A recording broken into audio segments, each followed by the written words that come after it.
బతుకంటే బొమ్మల ఆట అని తెలుసు, కథ అని తెలుసు, కథ అని తెలుసు, కథలన్నీ కంచికే చేరునని తెలుసు,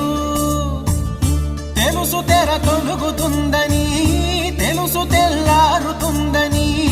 తెలుసు ఈ కట్టె పుట్టుకుమంటదని, తెలుసు ఈ మట్టి మట్టిలో కలిసిపోతదని, ఇన్ని తెలిసి ఇరకాటంలో పడిపోతావు ఎందుకని మాయా